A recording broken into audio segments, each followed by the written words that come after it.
Cumprimentamos a todos com a paz de nosso Senhor e Salvador Jesus Cristo. Estamos iniciando mais um programa EBD na TV. Nós estamos durante este segundo trimestre de 2018 estudando nas revistas da CPAD com o tema Valores Cristãos, enfrentando as questões morais de nosso tempo. Nós temos como comentarista da CPAD deste trimestre o pastor Douglas Batista, que é líder da Assembleia de Deus em Brasília. Hoje estaremos estudando a lição de número 12, que tem como título Ética Cristã e Política. Bom, então dentro desta lição de hoje, nós vamos falar aí sobre o cristão e a política. Então, vamos ver, o cristão é político, é um ser político. O cristão pode exercer um cargo político? Então vamos ver dentro dessa lição e vamos estudar aí dentro da ética cristã. Dentro então desse tema, nós vamos ver aí as seguintes partes e os seguintes tópicos da nossa lição. A primeira parte nós vamos ver aí uma perspectiva bíblica da política. Tópico 1, Deus governa todos os aspectos da vida humana, inclusive o político. Tópico 2, Deus levanta homens que o glorifiquem na política. Tópico 3, o Estado e a política. Tópico 4, o Estado e a Bíblia. Na parte 2 nós temos a separação do Estado da Igreja, uma herança protestante. Tópico 1, a união entre a Igreja e o Estado. Tópico 2, a separação entre a Igreja e o Estado. Tópico 3, um modelo de Estado laico brasileiro. Na parte 3 nós temos como o cristão deve lidar com a política. Tópico 1, o perigo da politicagem. Tópico 2, como delimitar a atuação da igreja. Tópico 3, ajustando o foco da igreja. Vamos então à leitura bíblica em classe, que está aí na carta do apóstolo Paulo aos Romanos, capítulo 13, versículos de 1 a 7. Toda alma esteja sujeita às autoridades superiores, porque não há autoridade que não venha de Deus, e as autoridades que há foram ordenadas por Deus. Por isso, quem resiste à autoridade, resiste à ordenação de Deus. E os que resistem trarão sobre si mesmos a condenação. Porque os magistrados não são terror para as boas obras, mas para as más. Queres tu, pois, não temer a autoridade? Faze o bem, que terás louvor dela, porque ela é ministro de Deus para o teu bem. Mas se fizeres o mal, teme, pois não traz debalde a espada, porque é ministro de Deus e vingador para castigar o que faz o mal. Portanto, é necessário que lhe estejais sujeitos, não somente pelo castigo, mas também pela consciência. Por esta razão, também pagais tributos, porque são ministros de Deus, atendendo sempre a isto mesmo. Portanto, dai a cada um que deveis, a quem tributo, tributo, a quem imposto, imposto, a quem temor, temor, a quem honra, honra. Então vemos que Paulo escreve essa carta, e a situação de sua época era o Império Romano dominando sobre os judeus. E a situação ainda não era de uma grande perseguição, como aconteceu em 68, 67, 69, até 70, quando o general Tito invade Jerusalém ali. E o povo judeu então vai sofrer consequências terríveis. Muita gente morre nisso. Mas o apóstolo Paulo está falando de uma situação quando o governo romano ainda não se metia muito com o cristianismo. Para eles, o cristianismo era como o judaísmo. Apenas eles achavam que tinha alguma divergência quanto a um defunto que eles diziam, que Paulo dizia que ressuscitou. E os judeus não queriam falar nesse assunto, não queriam de jeito nenhum que se pregasse, divulgasse sua religião dentro desse assunto. Para eles era assim, era apenas uma questão de religião judaica, porque a partir do momento que foi iniciada a pregação do Evangelho, Jesus foi citado como Rei dos Reis, Senhor dos Senhores, e o Império Romano achava que era o quê? Uma ameaça ao seu império. Tanto é que quando Jesus morre, está escrito lá, foi colocado Rei dos Judeus. Os judeus diziam, pregue, diga lá nessa tábua que ele dizia que era Rei dos Judeus. Mas Pilatos diz o que escrevi, deixa lá. Então, no processo de Jesus constava que ele era um rebelde, que ele estava querendo assumir o lugar do imperador romano. Então veja só que essa religião, quando passou então a ser divulgada, o Império Romano via com maus olhos, achava primeiro que era uma questão de judaísmo, e depois, quando foi crescendo, o Império Romano viu como uma religião que não aceitava a adoração a César, que eles ensinavam, e uma religião anti-império romano, que queria colocar outro imperador no lugar do seu imperador César. Então Paulo, escrevendo aos cristãos, ele escreve uma carta principalmente aos cristãos que viviam em Roma, viviam debaixo de uma lei, de uma autoridade, romana, que exigia muita coisa que o cristão não poderia cumprir, porque senão teria que aceitar o imperador como um Deus. Então Paulo escreve para que eles estivessem sujeitos à autoridade, porque a autoridade é dada por Deus. Não são as pessoas que governam, as pessoas que têm essa autoridade que Deus escolheu. Deus não escolheu o imperador César nenhum para governar. Deus não escolheu Hitler para governar, Napoleão Bonaparte. Deus não escolheu Lula, Dilma, Temer, nada disso. Deus dá a autoridade para quê? Para que a sociedade funcione. Então tem muita gente que tem uma ideia estranha, que acha que Deus que colocou a pessoa para governar. Não, Deus dá a autoridade. Então a polícia tem uma autoridade? Sim, Deus que deu essa autoridade à polícia, para haver ordem. Mas Deus não escolheu os policiais, os líderes, nada disso. Assim como os governantes. O governo de Deus é teocracia, quem manda é Deus. Ele escolhe os governantes. Mas não é assim que funciona. Funcionou lá no tempo de Samuel. E aí quando o povo pede um rei, Deus vai dizer a Samuel, estão rejeitando Samuel, não é você, é a mim. Não querem que eu governe sobre eles. Então até aquele tempo, quem governava era Deus. A partir daí, o povo quer um governante do jeito deles. E no Brasil, por exemplo, nós temos uma democracia. Democracia é governo do povo. Isso não é governo de Deus. Deus nunca escolheu democracia. O governo de Deus é teocracia. Governo de Deus. Então no Brasil, quem escolhe os seus governantes? Não é Deus, é o povo. Quem vota é o povo. Quem escolhe é o povo. Então, absurdo seria nós acreditarmos que Deus é que colocou essa quadrilha aí para governar o Brasil. Não, Deus não escolheu.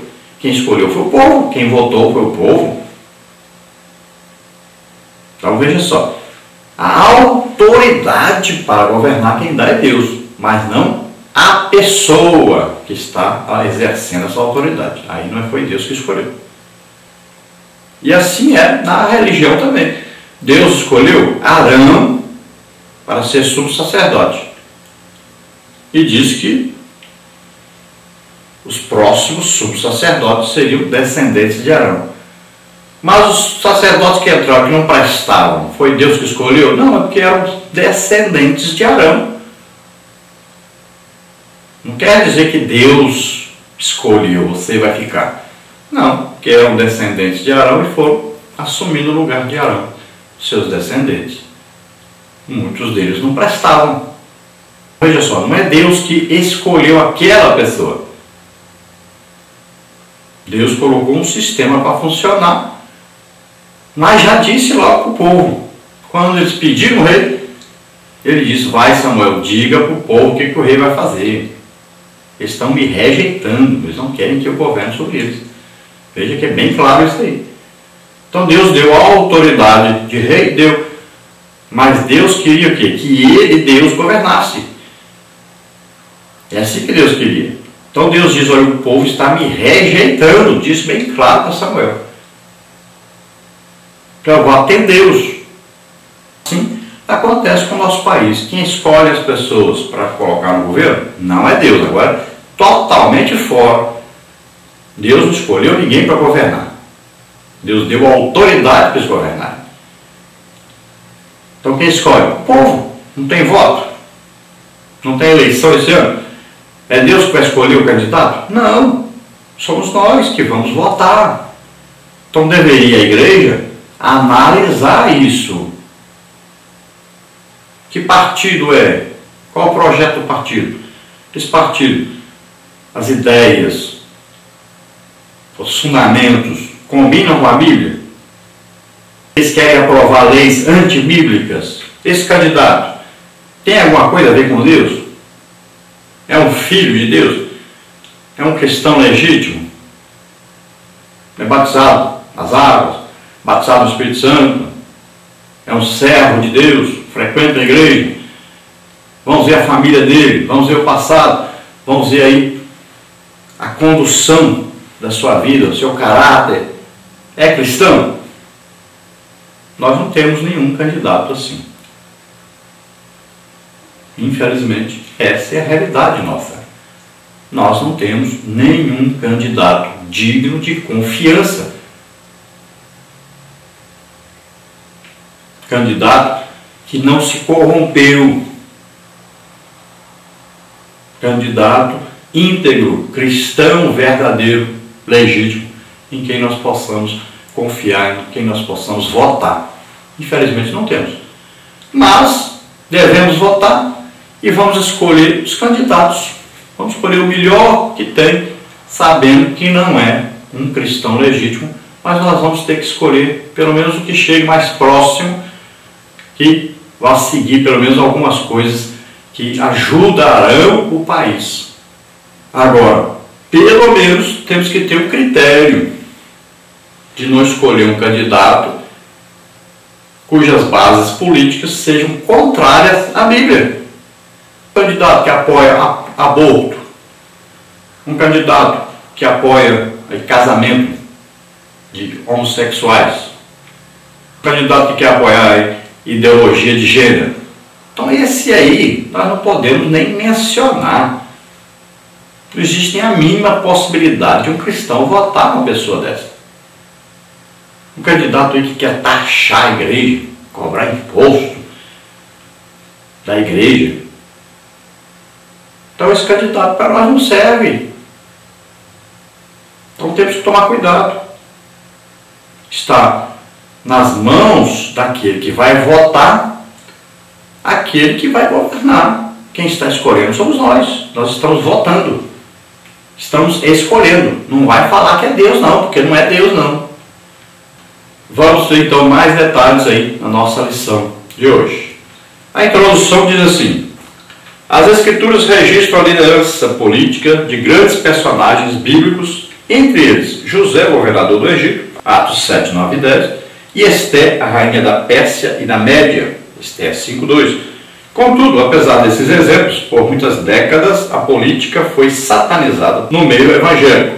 Como resultado, e com sua omissão, a igreja permitiu que o poder político fosse exercido muitas vezes por ateus ímpios e imorais.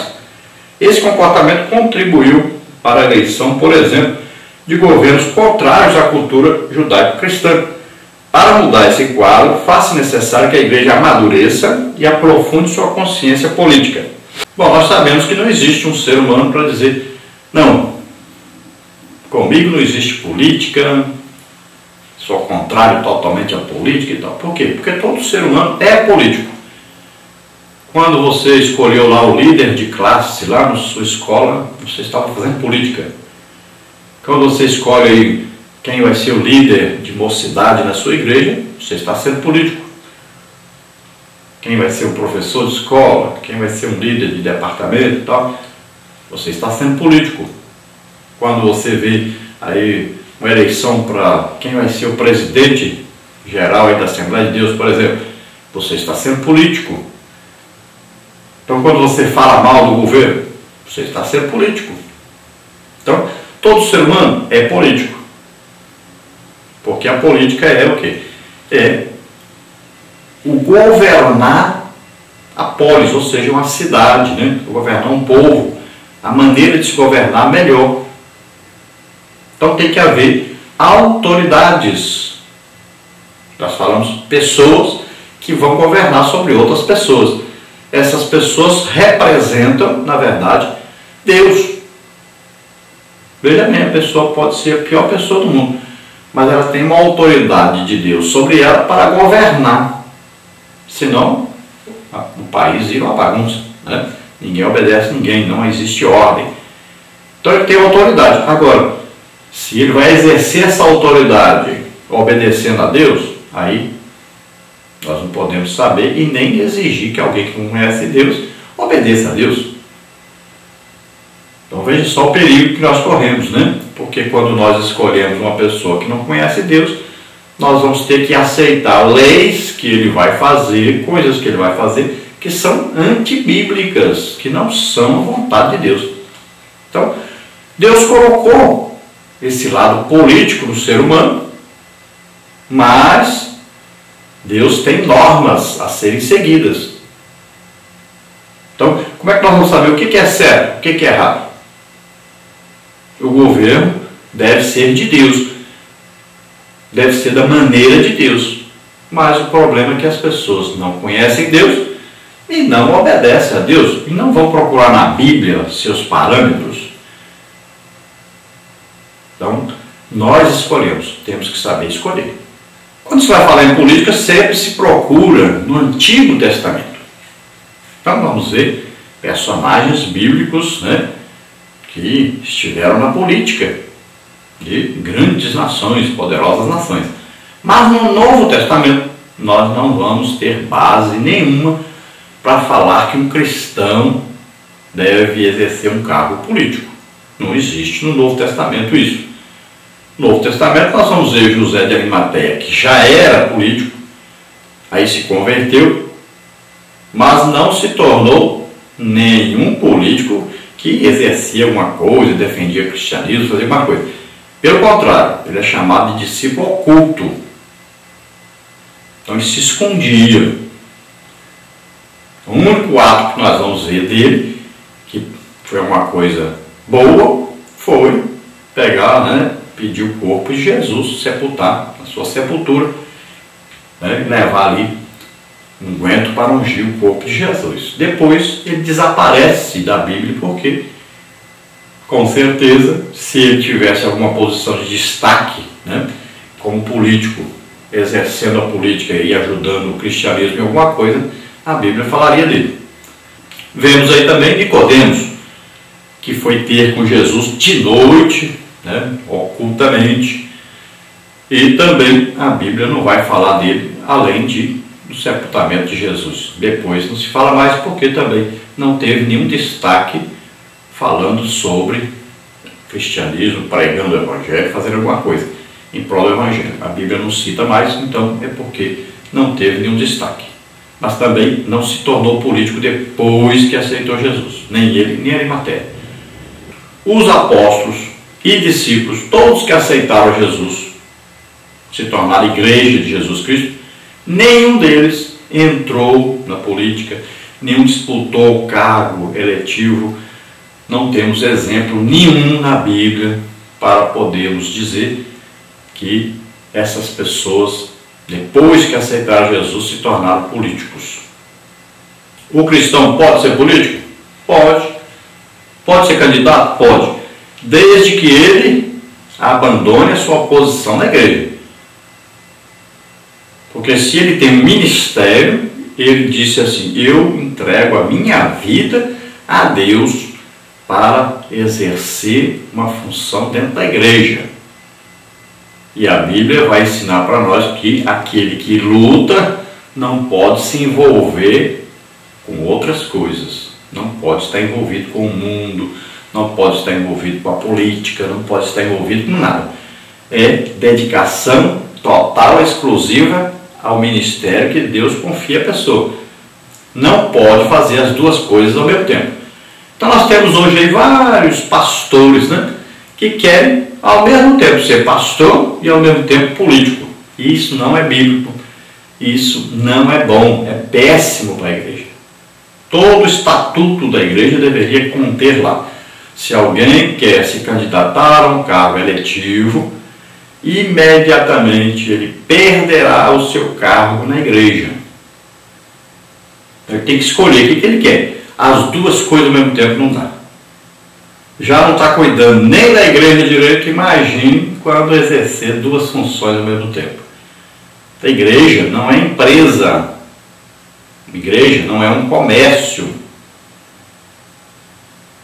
Veja bem, ministério não é brincadeira, não. Então tomemos cuidado com os rumos que a igreja está tomando hoje. Tomemos muito cuidado. Então, se você vai votar, tem um candidato cristão, um crente, então, para escolher entre um candidato cristão, que não é muito cristão, mas entre ele e um ímpio, melhor escolher um cristão. É evidente. Tem um conhecimento da palavra de Deus, né? Que se for eleito, pelo menos terá noção do que é que Deus quer que seja feito, né? Pode até ser que lá dentro ele possa fazer alguma coisa em prol da igreja, em prol da pregação do Evangelho. Alguns têm feito isso, né? No Congresso, aí nas prefeituras, nas câmaras. Então, existem. Fazem alguma coisa? Fazem. Fazem muita coisa ruim também? Fazem. Muitas vezes estão aí na corrupção? Estão. Na mentira? Estão. Mas, de vez em quando, eles fazem alguma coisa que presta. Pelo menos por quê? Porque conhecem o princípio bíblico. Então, se for para escolher, vote em um cristão. Vamos então à parte 1, que diz: uma perspectiva bíblica da política. Tópico 1, Deus governa todos os aspectos da vida humana, inclusive o político. Tópico 2, Deus levanta homens que o glorifiquem na política. Tópico 3, o Estado e a política. Tópico 4, o Estado e a Bíblia. Tópico 1, então, Deus governa todos os aspectos da vida humana, inclusive o político. As Escrituras mostram que Deus se relaciona diretamente conosco em todos os aspectos da vida. Mateus 6,33. Buscai primeiro o reino de Deus e a sua justiça. Todas essas coisas serão acrescentadas. Então Deus está falando aí que existe o reino de Deus, ao qual nós pertencemos, não é? Nós representamos o reino de Deus na terra. Agora existem as outras coisas. Então, se nós estivermos dedicados ao reino de Deus, as coisas que nós precisarmos, Deus acrescentará. Isso significa que Ele intervém em nossa jornada diária, pois o Pai Celeste trabalha para aquele que nele espera. Isaías 64:4. Nesse aspecto, a Bíblia mostra que o Altíssimo remove os reis e estabelece os reis. Daniel 2:21. Porque não há autoridade que não venha de Deus, e as autoridades que há foram ordenadas por Deus. Romanos 13:1. Então veja bem que Daniel está citando que o controle geral de tudo, da autoridade, pertence a Deus. Então, está dizendo que Deus coloca reis, retira reis, porque naquele tempo de Daniel não existia democracia, não existia o quê? O voto, né? Ninguém escolhia seus governantes. Então ali era aquele que era mais forte, era aquele que era mais inteligente. Então ele governava sobre aquela nação. E Deus intervinha, de acordo com o seu plano geral, ele intervinha nesses governos. Tanto é que ele deu a Daniel já a previsão de todos os reinos da terra e coloca o reino, o único reino que será perfeito na terra, que é o reino de Jesus Cristo, governando durante 1000 anos sobre a terra. Então, olha só, um plano geral dos governos, Deus está no controle, porque a direção tomada é de chegar ao reino de Jesus Cristo. Agora, escolher quem vai governar, então, dentro de uma democracia, quem escolhe é o povo. Deus não está dizendo, eu quero que esse candidato seja o presidente. Não. Porque o povo está escolhendo, quem está votando é o povo. E a grande maioria do povo não está com Deus e não quer nem saber a opinião de Deus. Por que a grande maioria do povo não sabe e nem quer saber a opinião de Deus? Porque nós não estamos pregando o Evangelho como deveríamos pregar. É simples. Ao invés de estarmos ganhando almas, estamos construindo um reino. Os pastores estão construindo reinos. Ao invés de pegar o dinheiro que arrecada para aplicar na evangelização, está pegando esse dinheiro para enriquecer. A igreja é vista como uma empresa e tem um dono da empresa que recebe o dinheiro para ele. E ele diz que é o dono dessa igreja. É o dono do dinheiro também. Então ele faz o que quiser com o dinheiro. E é por isso que nós não temos a maioria evangélica em nosso país. Porque não estamos trabalhando como deveríamos trabalhar. Não estamos ganhando almas como deveríamos ganhar. É simples. Se a maioria do Brasil fosse evangélica, o que aconteceria? Então nós estaríamos escolhendo um candidato que fosse de um partido que a própria igreja teria e teria a maioria dos votos do Brasil. Aí sim, funciona muito bem a política. Mas acontece que nós não temos um partido e se tivermos, nós não temos mais do que 20, 25% da população evangélica, que na verdade nós colocamos aí tanta gente que nem evangélico é no meio disso aí, não é? Então temos pouquíssimos cristãos legítimos no Brasil. E olha que se tiver 10% da população, está bom. Por quê? Porque a igreja não está trabalhando, não está ganhando almas. Se perde muito mais do que se ganha. Então veja só, é preciso nós evangelizarmos, ganharmos as almas. Por quê? Se nós conseguirmos algum dia a maioria sendo evangélica, aí sim nós poderemos conseguir alguém que possa representar Deus perante a nossa nação, governar segundo a Bíblia ensina. Aí sim. Mas nós sabemos que isso vai acontecer no mundo quando Jesus for governar a terra durante 1000 anos. Aí sim o governo será de Deus sobre a terra. Antes disso, nós não temos, biblicamente falando, não temos nenhum governo que seja aí dentro da obediência a Deus e a sua palavra. Não temos, infelizmente. Imagine um governo realmente seguindo a Bíblia, nós não teríamos aí permissão para ninguém beber, nem para ninguém fumar,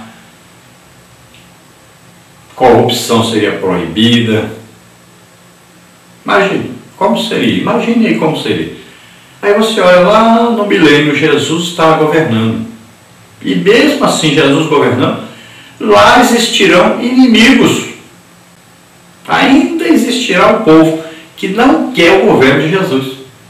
E quando Satanás for solto no final do milênio, ainda vão querer derrubar o governo de Jesus. Vão se rebelar contra Jesus. Imagine, o próprio Jesus governando. O reino de um rei perfeito, obediente totalmente a Deus. É o próprio Deus governando. Mesmo assim, terá inimigos. Veja só que coisa tremenda. Então veja só. De um modo então geral, Deus está no controle de tudo. Então, se Ele quiser remover um líder, Ele pode? Pode. Veja só. Pode. Agora, nós estamos explicando que nós hoje, a situação do Brasil é o quê? Uma democracia. Quem escolhe? O povo. Então o povo é que está votando, é o povo que está escolhendo. Como a maioria do povo não é evangélico, a maioria do povo não está sendo cristão, então o que eles fazem? Escolhem erradamente. Agora o problema sério é porque até essa minoria que é cristão também está votando errado. Por quê? Porque na igreja não está existindo um estudo dos planos de governo, não está tendo aí líderes comprometidos com Deus e a palavra de Deus. Estão comprometidos com o dinheiro que vão receber desses candidatos. Mas deveria o quê? Olhar o partido. O que eles apoiam? Que leis eles estão querendo que sejam aprovadas? Quais os planos de governo? Não é falar que vai dar dinheiro para a igreja, não é isso não. São os planos de governo, as leis que eles apoiam. Tem que olhar isso, tem que estudar isso. O candidato, quem é esse candidato? É cristão por acaso?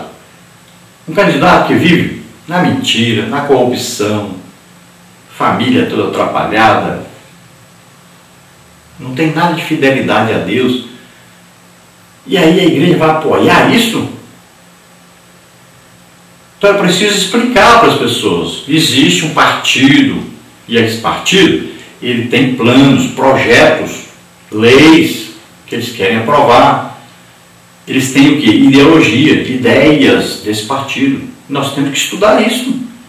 Então a liderança tem que chamar a igreja e analisar. Tem uma comissão, vamos analisar esse projeto desse partido, todo o seu projeto, sua ideologia. Vamos apoiar esse partido? Então nós temos que analisar. Esse candidato, vamos olhar o passado dele, vamos olhar o presente, vamos olhar o que ele quer para o futuro, vamos analisar esse candidato. De acordo com a Bíblia, de acordo com a vontade de Deus. Nós somos cristãos, nós queremos que Deus governe sobre nós. É isso que a igreja tem que fazer. Aí depois, pode-se a igreja então apoiar candidato tal. Mas não é porque esse candidato tem uma coisinha que ele quer ajudar a igreja. Não, isso é errado. Se ele vai fazer 90% contrário à igreja, 10% a favor, isso não é escolha. Está errado isso. Então tome cuidado. Liderança está hoje tentando influenciar as pessoas a troco de dinheiro. Estão ganhando dinheiro para poder influenciar as pessoas. Nós temos visto coisa tremenda dentro da igreja hoje.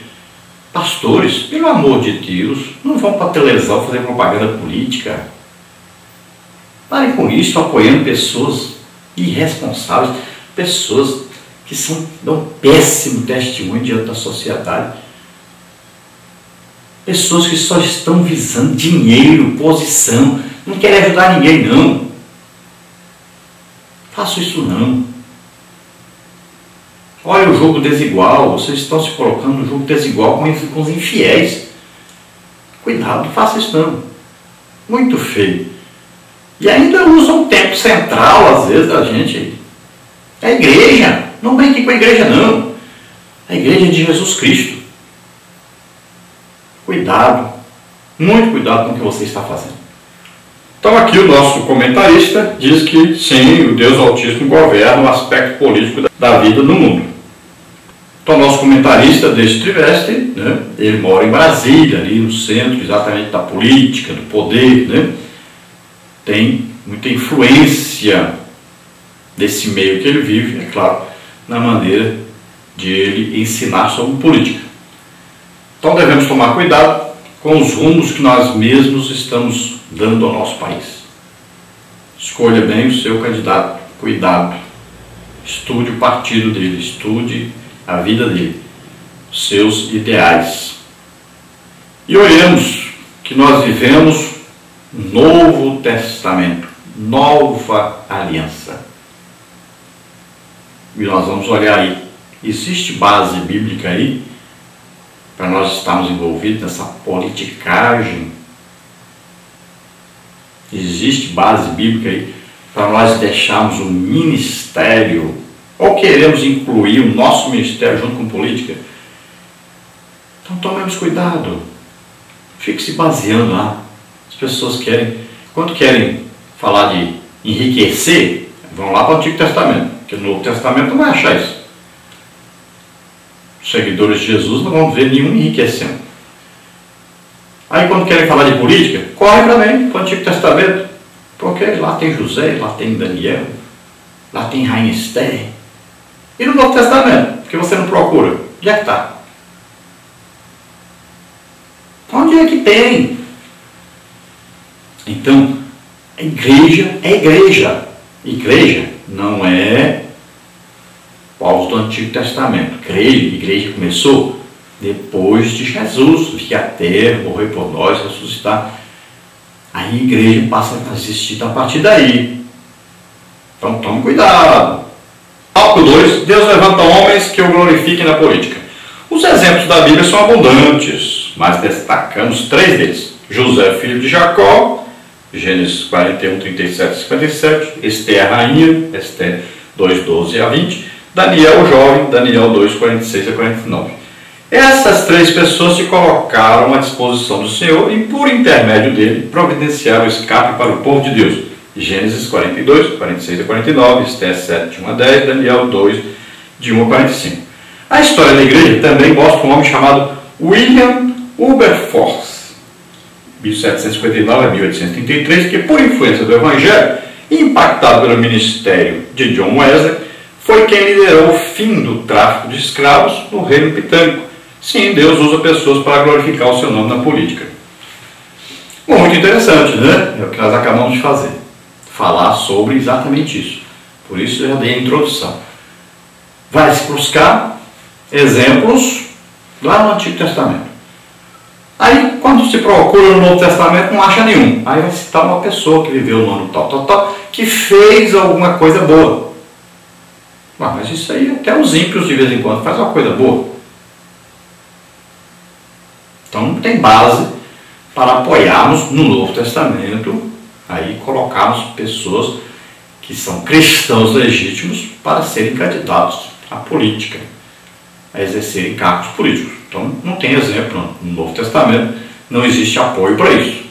Principalmente, mas muito principalmente, quem exerce ministério na igreja. Esse aí, então, é impossível achar apoio no Novo Testamento para que ele deixe de ser ministro da igreja, coisa superior, espiritual, para ser político, para ocupar um cargo político. Isso é absurdo. Ele desprezar o ministério que Deus lhe deu. É impossível. Isso é coisa claríssima, que não pode existir. Agora imagine, pior ainda é a pessoa ainda querer achar que pode ser ao mesmo tempo ministro do Evangelho e ao mesmo tempo estar na política. É absurdo, aí que é absurdo mesmo. Tópico 3, o Estado e a política. O Estado tem como função garantir, por meio de políticas públicas, as condições necessárias para a vida digna da sociedade. A palavra de Deus diz que as autoridades instituídas são para disciplinar as obras más e enaltecer quem faz o bem. Romanos 13, 3 e 4. Assim como vivemos num Estado democrático de direito, onde tanto cidadãos quanto autoridades instituídas têm direitos e deveres mediante a Carta Constitucional do país. Isto é, vivemos no império das leis e por isso devemos exercer o mesmo princípio de submissão ao Estado esposado pelo apóstolo Paulo em Romanos 13, 1 e 2. Então veja bem, existem autoridades dentro do nosso país, em qualquer país existem autoridades. Essas autoridades receberam uma autorização, né, para estar ali. Pode ser que sejam descendentes de outros governantes ou pode ser escolhidos pelo povo. Então receberam autorização. Agora, a autoridade deles serem respeitados, quem dá é Deus. Para que funcione uma sociedade, tem que haver aqueles que governam e aqueles que são governados. Aqueles que vão o quê? De um modo geral, olhando de um modo geral, vão organizar uma nação. Senão não tem jeito de sobreviver. Senão não tem jeito de haver uma nação. Então toda nação tem que ter leis, normas, né? Estados Unidos, por exemplo, toda a sua Constituição é baseada na Bíblia. Veja só. Aí você fala, por que os Estados Unidos se destacam? Por que enriqueceram tanto? Por que prosperam tanto? Porque as bases de suas leis são bíblicas. E os Estados Unidos sempre teve a maioria evangélica. A maioria da população evangélica sempre teve. Vem caindo nos últimos tempos, vem. Quando eles têm um governo ruim, pode ver quem está aí lá em cima é uma pessoa que não tem base bíblica. É uma pessoa que não está seguindo o evangelho. Veja só. E assim está ocorrendo. Pode reparar direitinho que você vai descobrir isso. Os melhores presidentes são aqueles que são evangélicos, que têm uma base evangélica. Às vezes nem é muito evangélico, né? Mas pelo menos tenta seguir uma base evangélica. Esses que se dão melhor, que fazem o melhor governo, que prosperam mais. Nós temos hoje, por exemplo, nos Estados Unidos, o vice-presidente que deu uma entrevista, né, na TV, dizendo: pastores, pregue o evangelho. Olha só, onde é que nós vamos ver isso por aí? Um presidente dizer isso. Nós sabemos que lá, quando existe uma reunião, o presidente pede primeiro que haja uma oração, pedindo a Deus orientação, o que fazer. Imagine, é muito diferente, né? Então, por isso nós vemos uma nação que prospera, uma nação que governa, uma nação que tem influência sobre outras nações. Então nós podemos melhorar muito mais o dia que nós estivermos aí tendo uma base bíblica no nosso governo. O que atrapalha o nosso país é a corrupção. Não são aposentados, não são aí as pessoas do povo em geral, não é saúde, a política, a segurança. O que atrapalha o nosso país, principalmente hoje, são aí a quadrilha que governa o nosso país. Todos roubam um pouco. E são o quê? Trilhões roubados. Trilhões roubados todo mês. Como é que um país desse pode crescer? Então nós temos que parar isso e começar de novo, mas com outras pessoas. Porque essas pessoas que estão aí estão todos viciados já nisso. Não vai pensar que se nós colocarmos essas pessoas aí e falarmos para elas que daqui para frente vai ser diferente, que elas vão ser diferentes, não. Existe um esquema montado. Essas pessoas participam desse esquema. Recebem benefícios desses esquemas aí que tem. Não adianta a gente colocá-los de novo, não. Eles não vão mudar. Se houvesse uma conversão, tudo bem. A pessoa aceita Jesus como Senhor e Salvador, existe uma conversão, uma mudança de vida, de atitude. Só essa a solução. Então, como eles não querem saber do Evangelho, só tem um jeito. Não podemos colocar nenhum deles de novo lá no poder. Porque é um vício. Existe o esquema, não tem jeito, eles não vão sair disso aí. Agora, uma coisa é evidente, nós temos que ser submissos à autoridade que Deus deu a essas pessoas que estão no governo. Nós temos que obedecer às leis. Agora, desde que estas leis não sejam antibíblicas, contrárias à Bíblia. Nenhum cristão deve se submeter a uma lei antibíblica. Vai custar a sua vida? Pode ser que custe. Então você vai ter que tomar uma decisão. Você quer ser crente ou não? Quer ir para o céu ou não?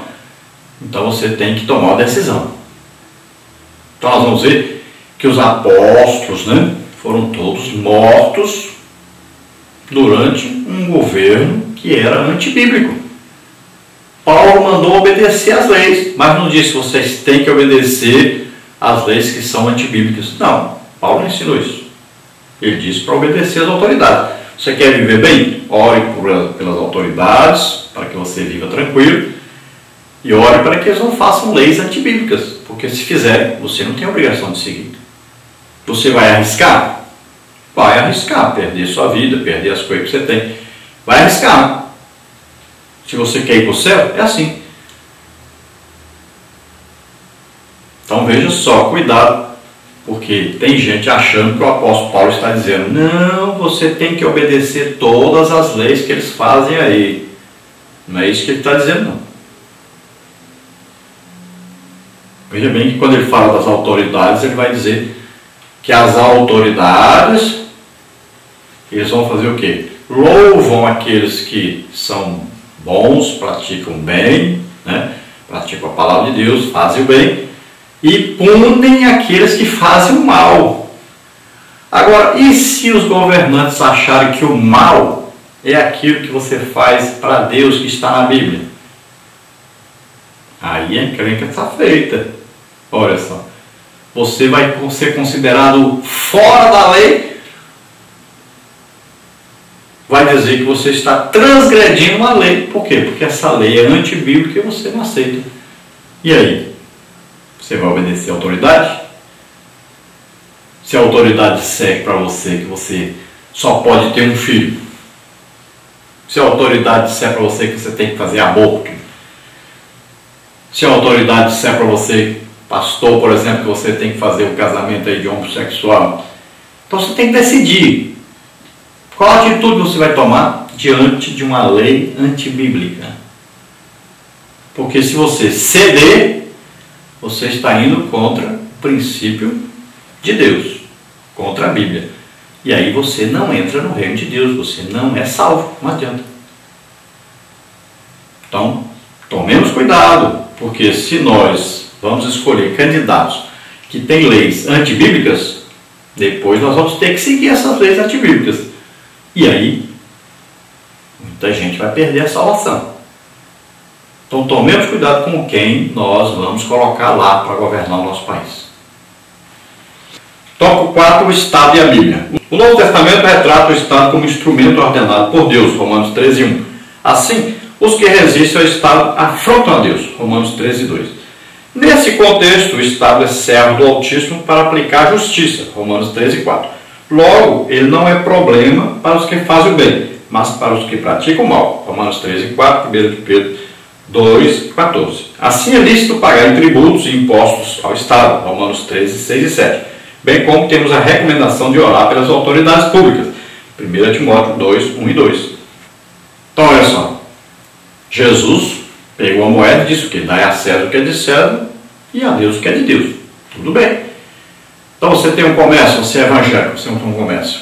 Tem imposto para pagar? Pague.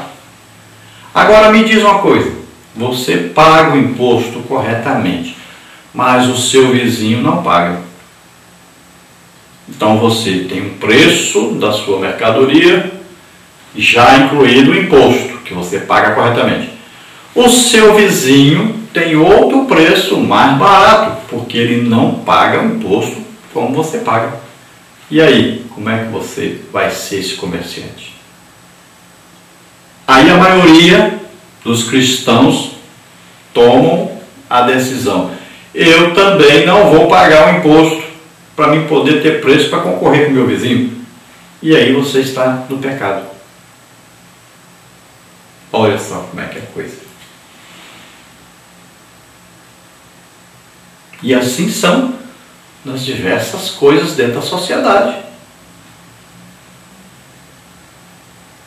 Veja só.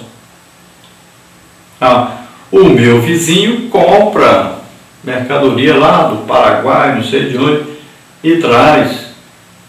Então o preço dele é melhor do que o meu, porque eu compro aqui dentro do Brasil. Ah, então eu agora vou comprar lá também. Escondido, trazer escondido, né? Olha só, então você está vivendo em pecado. Dinheiro para você é mais importante que a salvação. E assim em todas as áreas. Então o político está lá. Ah, esse político aqui, ele assina aí os projetos, concorda com tudo que o partido manda, e ele está se dando bem. Tem milhões aí em contas na Suíça e por todo lado. Vive muito bem, tem avião, tem fazenda, tem tudo. Mas eu não tenho nada, por quê? Porque eu não aceito, eu discuto, eu não voto nada que é antibíblico. Ah, já sei, eu vou agora fazer como ele, vou me dar bem também. E é isso que os nossos políticos cristãos têm feito. Acordos políticos. Ah, o senhor aprova essa lei nossa aqui, que nós aprovamos essa lei antibíblica sua aí. Acordos políticos. Então existe ali uma negociação, e nessa negociação o Evangelho está sendo deixado de lado. Veja bem, não existe um posicionamento bíblico, mas um posicionamento de tomar vantagem de alguma coisa. Nós votamos, quanto cada um vai ganhar para votar nisso? Não, nós votamos. Cada um vai ganhar 1 milhão para votar nisso, nós votamos.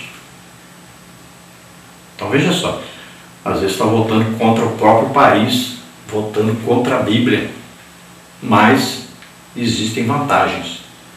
Então olha só, as autoridades devem ajudar, devem louvar aqueles que fazem o bem e devem punir aqueles que fazem o mal. Mas existe o problema, que às vezes o bem para essas autoridades é o mal, e muitas vezes o mal para essas autoridades é o bem. O problema sério é este. Então o cristão deve tomar que atitude? Deve tomar a atitude de ser obediente às autoridades, às leis do país, sabendo que está fazendo isso por causa de Deus, né? Agora, desde que isso não fira a palavra de Deus, que é a Constituição superior a todas as constituições, que é a palavra de Deus, a Bíblia. Então você faz aquilo que a Bíblia permite. E a lei que é antibíblica, você não pode obedecê-la. Arriscando, é claro, sua posição social, as coisas que você tem, arriscando até a sua própria vida. Você que vai ter que tomar a decisão. Não esquecendo jamais de orar pelas autoridades. Você quer viver bem? Ore pelas autoridades para que elas não façam leis injustas, leis contrárias à palavra de Deus, que não queiram obrigar, exigir que as pessoas cumpram leis que são contrárias à palavra de Deus. Parte 2, a separação do Estado da Igreja, uma herança protestante. Então o conceito de Estado laico é compreendido como a separação entre o Estado e a Igreja. Significa que um não pode interferir nas atividades do outro e vice-versa.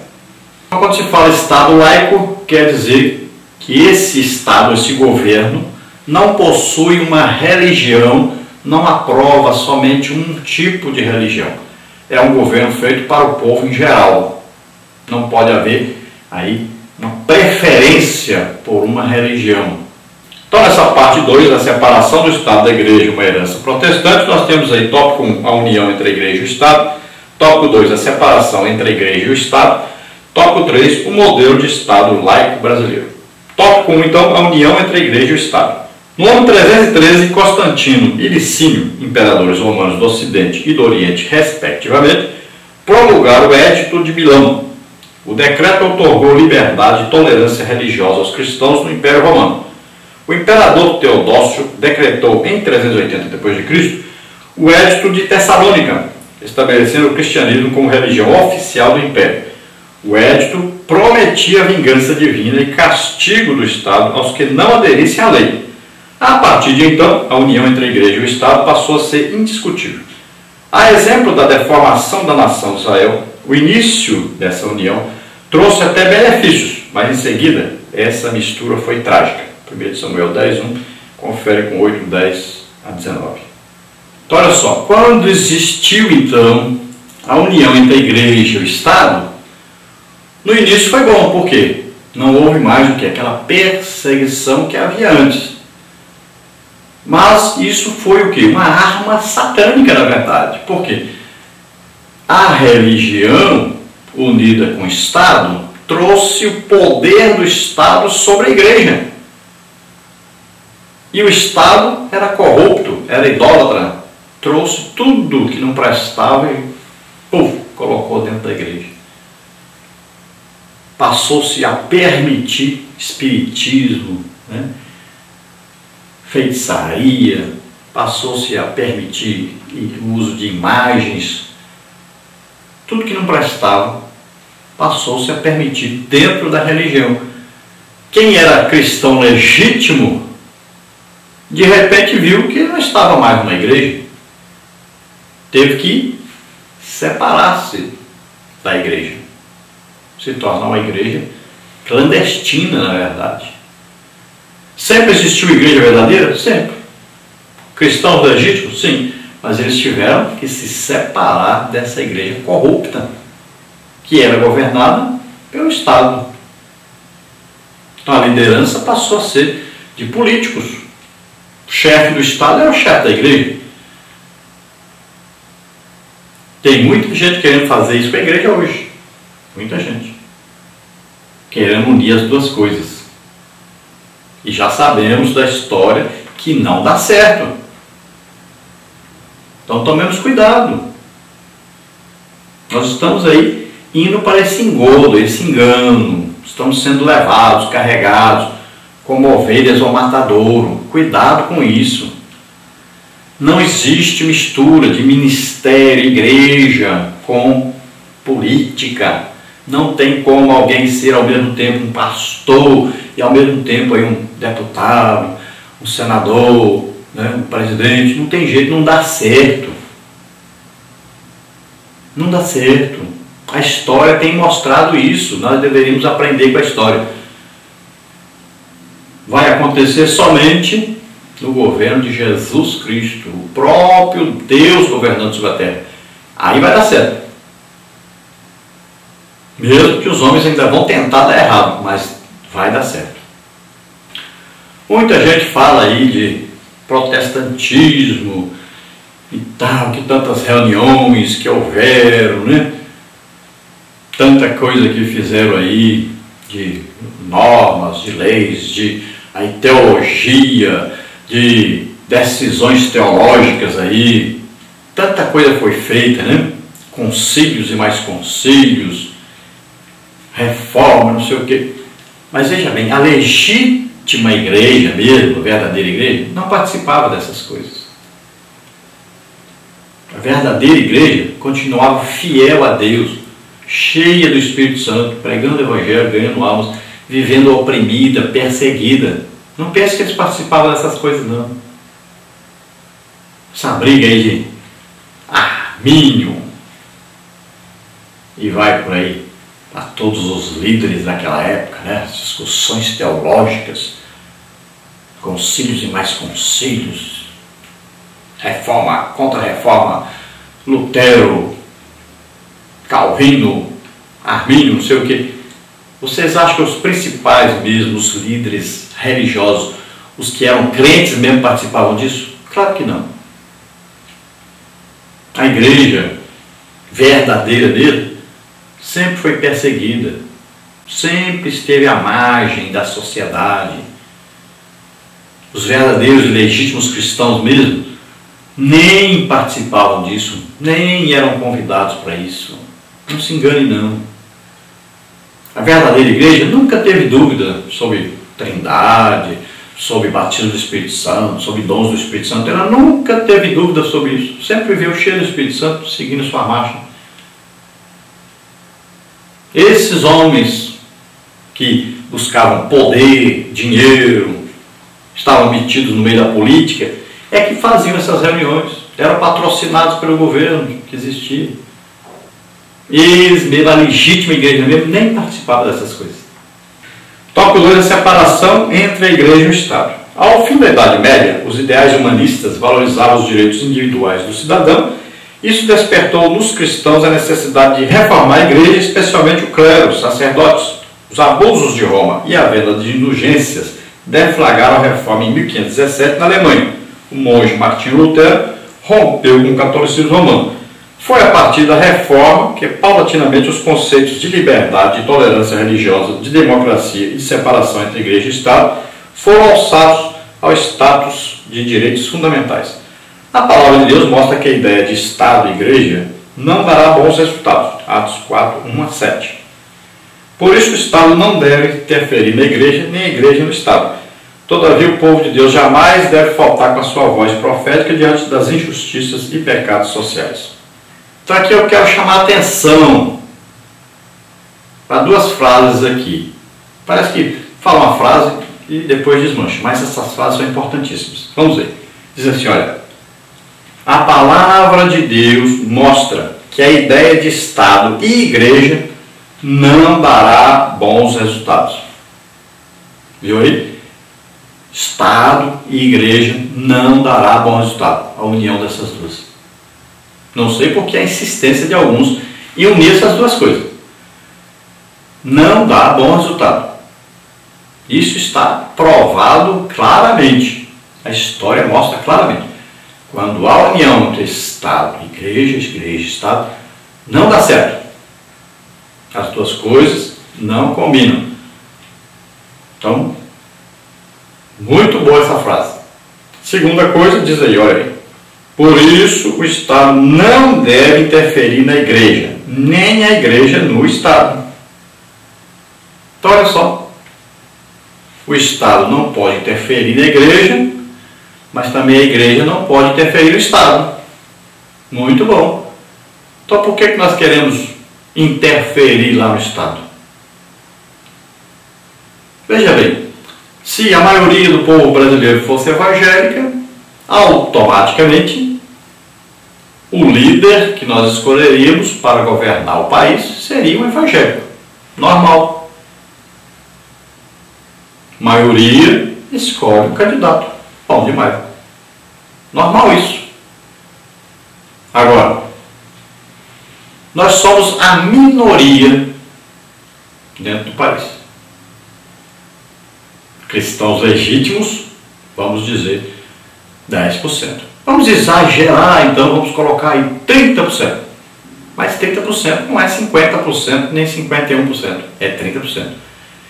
Então, veja só, nós não vamos conseguir colocar um candidato que seja um cristão legítimo lá. Tirá-lo, é claro, de qualquer cargo na igreja, de qualquer posição na igreja. E colocá-los lá na política. E vigiar essa pessoa, claro, tem que vigiar, saber se ele está seguindo a palavra de Deus, se ele está representando a igreja realmente, né? Chamamos atenção, corrigimos e podemos tirar essa pessoa se ele não cumprir, se ele não estiver obedecendo a palavra de Deus. Então deveria ser assim. Agora, nós não conseguimos colocar um candidato nosso lá, não adianta, porque a maioria não é evangélica. Então, nós temos que fazer o quê? Nós vamos ter que pegar um candidato que vai se candidatar e que siga o máximo possível do que a Bíblia concorda. E aquilo que a Bíblia não concorda, nós vamos analisar. O que isso vai causar à sociedade? O que isso pode prejudicar a igreja? Então, se isso causar prejuízo à igreja, então esse candidato, nem esse serve. Então tomemos cuidado. No Brasil, por exemplo, nós não temos nenhum candidato digno de confiança da igreja. Infelizmente. Nenhum. Então seria uma escolha do menos pior. Veja só. Aí você vai decidir se você quer escolher o menos pior ou se você não quer escolher nenhum, porque nenhum vai seguir a palavra de Deus, vai ser obediente à palavra de Deus, então você que vai decidir. Mas você não pode escolher aquele que é o seu plano de governo, é uma afronta ao Evangelho. Total, cuidado. Então não coloque um ímpio sobre você. Cuidado com o jugo desigual. Cuidado para não colocar sobre você, para governar você, governar a sua família, governar o seu país, alguém que você sabe que é ímpio, que é contrário à palavra de Deus, que vai ditar normas, leis antibíblicas. Tópico 3. O modelo de Estado laico brasileiro. A Constituição do Brasil outorga ao cidadão plena liberdade de crença e garante o livre exercício dos cultos e liturgias, além da proteção aos locais de adoração. Artigo 5º. No artigo 19 está definida a separação entre Estado e Igreja, mas ressalva, na forma da lei, a colaboração de interesse público. Assim, embora o Estado brasileiro seja laico, ele não é ateu. Desde os primórdios, o ser humano tem a necessidade de cultuar a Deus. Salmos 42:1. Portanto, o Estado não pode negar a natureza religiosa do indivíduo. Então, o Brasil se declara aí laico, ou seja, o Estado não tem uma religião, que ele possa dizer uma religião oficial do Estado. Também, o Estado não pode ser anti-Deus, não pode ser ateu. Mas o que acontece? Na realidade, existe a preferência pela maioria do país que é católica, apostólica, romana, ou seja, idólatra, contrário à palavra de Deus. Então existe aí uma preferência. E também existem aqueles que governam que são ateus declarados, que é anti-Constituição também. E existem aqueles que são totalmente contrários à Bíblia. São aqueles que praticam afronta à palavra de Deus, que estão fazendo desse país uma coisa terrível. Vamos ver aí, de 10 anos para cá, né, o que essas pessoas estão fazendo com o Brasil. A liberação total aí, apoio total ao homossexualismo, cartilhas e mais cartilhas sendo distribuídas nos colégios, ensino demoníaco nos colégios, ideologia de gênero sendo pregada, ensinada por toda parte, coisa terrível. Eles conseguiram fazer um grande estrago na sociedade brasileira. Livros, desde que esse governo maligno entrou lá, livros foram trocados, histórias foram recontadas, tudo foi mudado para ter uma consciência em todos os brasileiros totalmente contrárias aos princípios bíblicos que existiam na sociedade brasileira. Coisa terrível que tem acontecido, talvez você não tenha percebido. Quem está fora do país é melhor de perceber isso. Se você ver os comentários, você vai ver que pessoas que moram fora foram mudados os livros. O ensino passou totalmente a ser contrário à palavra de Deus. As aulas de religião foram retiradas dos colégios.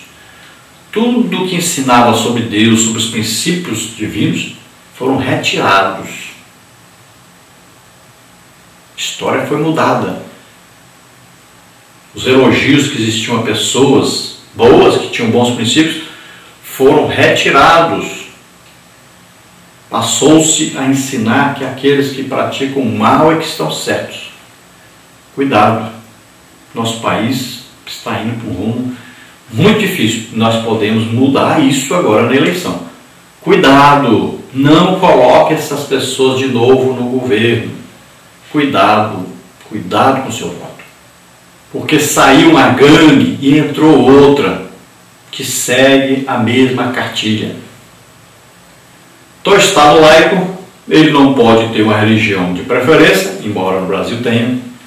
e não pode interferir na religião, como muitas vezes tem interferido, tem tentado de toda maneira interferir. Já existem várias leis querendo interferir mais ainda. Então tomemos cuidado, porque o país de repente pode deixar de ser laico, e depende do seu voto.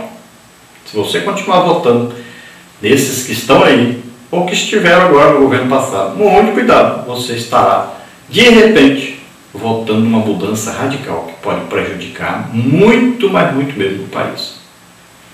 Parte 3, então, como o cristão deve lidar com a política. Tópico 1, perigo da politicagem. Tópico 2, como delimitar a atuação da igreja. Tópico 3, ajustando o foco da igreja. Então o cristão precisa tomar cuidado com a politicagem e defender com temor a Deus a sua situação política. Então veja bem, política partidária quer dizer partido, grupo, divisão. Então isso na igreja é um perigo. Existe a divisão de repente da igreja, e aí a igreja desunida, dividida em grupos, ela perde toda a presença de Deus, perde todo o seu impulso missionário. É terrível. A divisão em grupos na igreja pode causar até a saída de muita gente, perca de muitas almas. Tome cuidado, você que é líder, cuidado com a politicagem na igreja, cuidado com esse negócio de escolher partido, candidato, não sei o quê, e ainda querer empurrar pela goela abaixo dos crentes isso. Cuidado, você pode dividir a igreja, pode fazer muita gente sair da igreja, pode muita gente perder até a salvação por causa de você. Tópico 1, então, o perigo da politicagem. Os dicionários em geral conceituam politicagem como política reles e mesquinha de interesses pessoais. O perigo dos atos politiqueiros envolvendo os cristãos é colocar em descrédito o evangelho e a igreja. Assim, os políticos contrários às convicções cristãs não podem receber o apoio nem o voto da igreja. No cristianismo primitivo, a igreja em Corinto foi advertida a observar o seguinte princípio: não vos prendais a um julgo desigual com os infiéis, porque que sociedade tem a justiça com a injustiça? Que comunhão tem a luz com as trevas? E que concórdia entre Cristo e Belial? Ou que parte tem o fiel com o infiel? 2 Coríntios 6, 14 e 15. Então, olha só, política de interesse pessoal. A pessoa não quer ajudar as pessoas, não quer ajudar o país. Ele quer se dar bem, quer se enriquecer, quer ter uma alta posição social. E muitas vezes quer escapar da cadeia. Aí quer entrar na política se alguém ter depois a imunidade. Né? Muitas vezes é isso também. Então tomemos cuidado. Tem gente dentro da igreja assim. Tome cuidado. Então, a politicagem, querem obrigar as pessoas a votar em determinada pessoa, que todo mundo sabe que não deve votar. E aí está acontecendo, vem de cima para baixo, como se fosse o voto de cabresto, né? Como os fazendeiros faziam antigamente, né? Que os donos de terras e tal, faziam isso antigamente. Você quer continuar dirigindo uma boa igreja grande? Então tem que votar em mim. Cuidado, senão te mando para uma igreja pequenininha. Será que tem isso na igreja? Oh Deus, ajuda. Ajuda-nos que nós estamos precisando de ajuda. Coisa difícil. Então está bem claro, olha só, um versículo aí da Bíblia, né, coloca por terra mesmo, acaba com esse negócio de crente na política. Olha só, o partido não é legitimamente cristão, sua base, sua ideologia não é legitimamente cristã, apoia muita coisa que não é bíblica, e aí o crente vai entrar nesse partido. Já é jogo desigual com os infiéis. Vai ter que apoiar tudo que está escrito lá pelo partido. Toda a ideologia do partido você vai ter que apoiar. E existem ainda as coligações que esse partido tem com partidos antibíblicos e que você vai ter que apoiar. Você está no meio, não tem jeito, você tem que se submeter a isso aí. Então, já é clara aí essa condição de julgo desigual. Então, Cristão, não se meta com política. Você não pode se entrar no meio da política. Você vai se meter no jogo desigual com os infiéis. Fique fora disso. É coisa difícil da pessoa entender. Parece um verme, um bicho ruim que entra na pessoa. Ele fica cego totalmente. E a politicagem, ela divide totalmente a igreja, separa totalmente os crentes, faz muito crente ficar odiando o outro.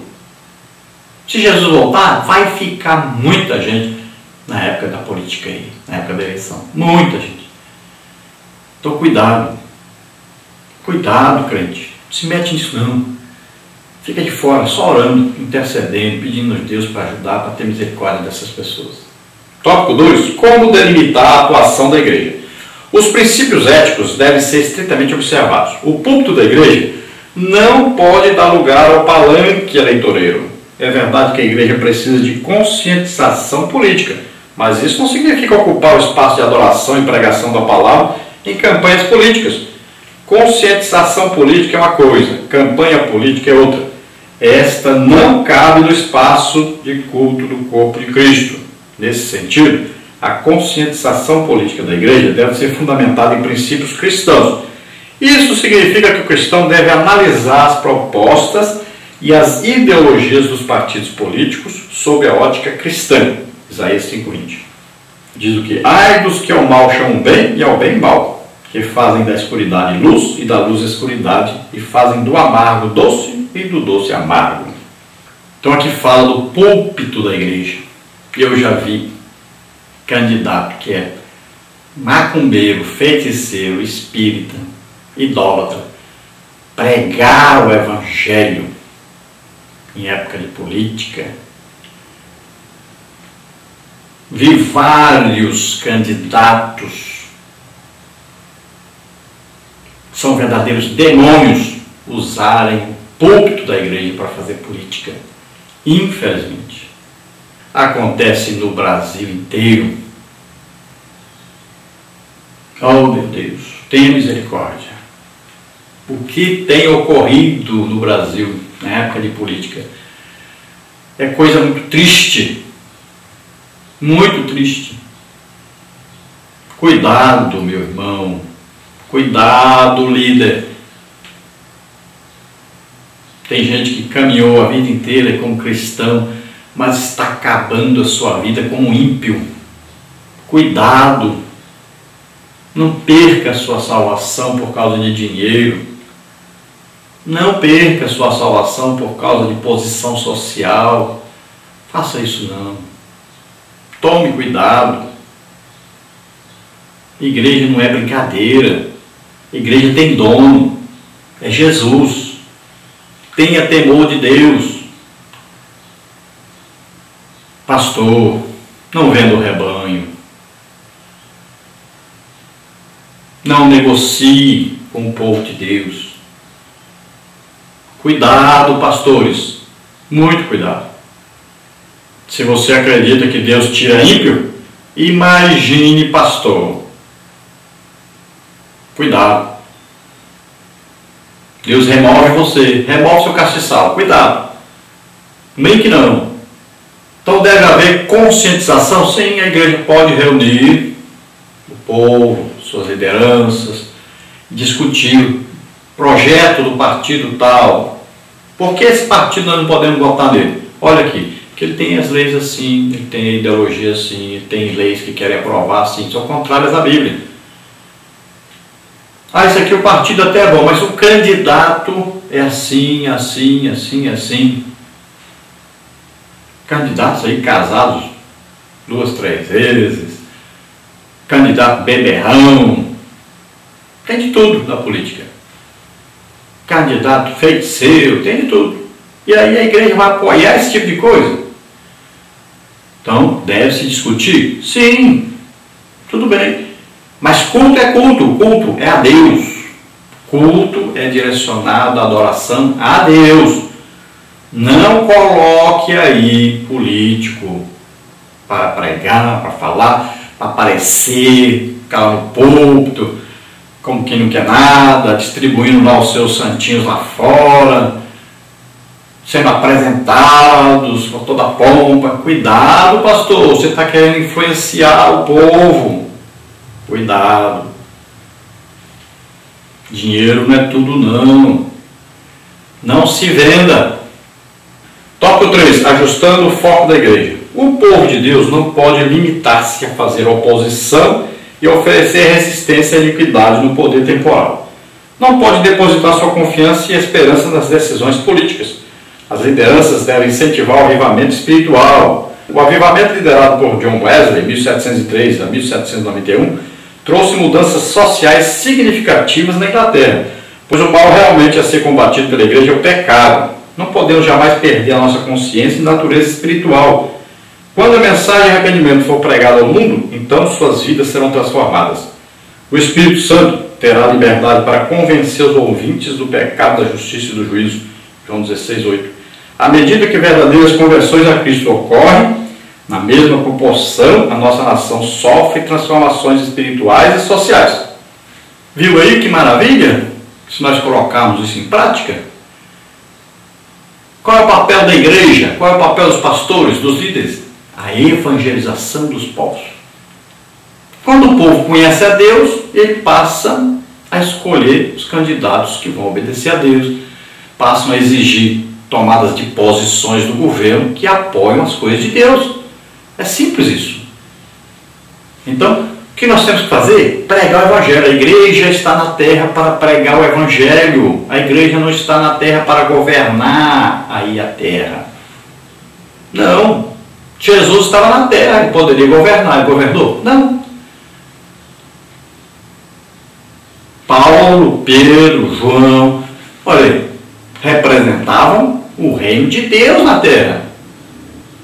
Algum deles foi ser político para representar o governo de Deus na terra? Algum deles levantou uma rebelião contra o governo romano? Jesus fez isso? Os apóstolos fizeram? Nada disso. Então, olha bem, a igreja está na terra para pregar o Evangelho de nosso Senhor e Salvador Jesus Cristo. Limite-se a fazer isto. Muito cuidado com esse desejo de enriquecimento, pois aquele que tem esse desejo ama mais o dinheiro que a Deus. O Deus dele é Mamon, não é o nosso Deus.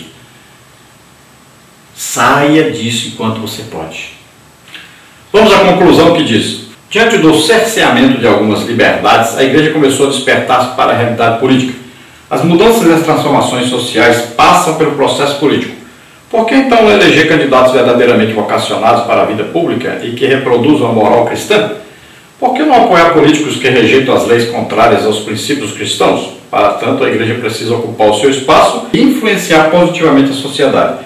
Mateus 5, 13 a 16. Bom, Mateus 5, aí fala de luz, né? Sal da terra, luz do mundo. Então nós temos que ser exemplo para o mundo. Vamos ganhar as almas e a sociedade em geral será mudada, transformada totalmente. Nós temos que ganhar as almas para Jesus, não é para os homens. E a igreja deve fazer o seu papel no mundo, que é pregar o Evangelho, ensinar o Evangelho de Jesus Cristo. E não cabe à igreja interferir, não cabe à igreja representar o poder humano. A igreja não está na terra para ter o poder humano na sua mão, mas para representar o reino de Deus. O reino é espiritual. Novo Testamento, não existe nenhum crente lá na Bíblia dizendo que esse crente vai representar humanamente no governo romano ou qualquer governo, representar a igreja, representar Deus lá. Não. Estão todos ocupados pregando o Evangelho, dando as suas vidas pelo Evangelho. Dando as suas vidas pelo Evangelho. É isso que estão fazendo. Esse é o papel do cristão. Então, voltamos a dizer, se existe um cristão metido lá na política, mesmo que o seu partido seja contrário à Bíblia, mas tem um cristão, então vote nele. É melhor que votar no ímpio. Isso é, se nós formos fazer a comparação, melhor é. Agora, o certo é nenhum cristão se meter em política. E essa politicagem, essa política partidária, política que divide, política que está por trás de tanta coisa ruim, tanta coisa má, principalmente política corrupta que está governando o nosso país. Vamos orar agora. Se você deseja aceitar Jesus como Senhor e Salvador da sua vida, vamos orar por você agora. Comece uma vida nova com Deus. Seja transformado pela presença do Espírito Santo em você. Seja uma nova criatura. Passe a divulgar a palavra de Deus, a salvação de Jesus Cristo. Vamos orar. Pai querido, em nome de Jesus, olhe, Senhor, para essas vidas agora. La sacra interna sarefrosamastede. Ajuda, Senhor, essas vidas a se chegarem a Ti agora, Senhor. Em nome de Jesus, solta toda doença, toda enfermidade, solta essas vidas. Vem, Senhor, com Teu poder sobre essas vidas. Senhor, liberta, Senhor, esses que estão aprisionados por esse mal terrível de estar na política, Senhor. Livra-os, Senhor, livra-os desse mal. Ajuda-os, Senhor, para que possam pregar o Evangelho, ter desejo de Te servir, de serem fiéis a Ti. Em nome de Jesus, nós te agradecemos. Amém. Glória a Deus. Aleluia. Se você deseja nos convidar para estarmos aí na sua igreja, dando palestras sobre Escola Bíblica Dominical para professores, superintendentes, obreiros, aí os líderes, para também os interessados, palestras de EBD fazemos, mandamos apostila para você, para que você tire cópias aí, venda, e com a venda dessas apostilas você paga todo o evento, ainda ajuda-nos com alguma oferta. Se você quer que nós façamos uma palestra sobre escatologia, sobre família, idosos, casais, jovens, também mandamos aí para você uma apostila, mesma coisa, você vai tirar cópias, vender aí, você tranquilamente pode fazer um grande evento sem gastar nem um centavo da igreja. Você quer fazer palestras sobre missões, sobre evangelismo, sobre dons do Espírito Santo, o ciclo de oração, qualquer coisa que você pode nos convidar, nós estaremos aí com você. Então nós vamos passar para você agora o que nós temos marcado, para você não marcar a mesma data. Então entre em contato conosco, está aí o nosso telefone, o DDD é 99 e o telefone é 991520454. Ele é TIM. E nosso e-mail é Henrique, aí L de Luiz, H de Henrique, A de Almeida, S de Silva. Henrique Lhas, Henrique L-H-A-S, @hotmail.com. Então entre em contato conosco, nos convide, nós estaremos aí com você. Vamos ver então a nossa agenda. Nós temos neste fim de semana, então, Araguaína, Tocantins. Estaremos aí na Igreja Evangélica Assembleia de Deus, em Araguaína, Tocantins, um pré-jubileu de ciclo de oração, com o pastor Geraldo Magela, que é o pastor presidente, o pastor da congregação é o presbítero Paulo Roberto, líder do ciclo de oração, a irmã Maria de Jesus, lá na rua Rui Barbosa, 475 Centro. A irmã Maria de Jesus é a esposa do pastor Lalo, muito conhecido. Então esteja conosco lá neste fim de semana, que é dia 16/6, em Araguaína, Tocantins. É o templo sede, então, da Igreja Evangélica Assembleia de Deus aí, de Araguaína, Tocantins. Dia 24 de agosto, nós estamos aí na congregação Unção Divina, lá com o Ivanildo, uma palestra para a família. Então esteja lá conosco, Imperatriz Maranhão. Dia 29 e 30/9, então estaremos aí em São José dos Campos, palestra de EBD, Igreja Evangélica Assembleia de Deus, Ministério Belém, pastor Daniel Santos, o vice, o pastor Claudinei, superintendente da EBD, o pastor Gilberto, e o vice-superintendente de EBD, Diácono Sandro. Então esteja lá conosco, dia 29 e 30/9. Dias 19, 20 e 21/10, estaremos em Cuiabá, Mato Grosso, palestra de EBD, lá na Igreja Central, Igreja Evangélica Assembleia de Deus, Nova Aliança, ADNA, pastor presidente Edivaldo José. Esteja conosco então em Cuiabá, 19, 20 e 21/10. Dias 3 e 4 do 11 estaremos em Barueri, São Paulo, Igreja Evangélica Assembleia de Deus, Círculo de Oração, Irmã Rosemary, Jardim Paulista. Esteja lá conosco. Dias 16, 17 e 18 estaremos nas Ilhas Martha's Vineyard, Estados Unidos, uma festa de jovens. Então esteja lá conosco, você que é aí dos Estados Unidos. Dias 24 e 25 do 11 estaremos em Japeri, Rio de Janeiro, no curso de capacitação para professores, também em outras atividades.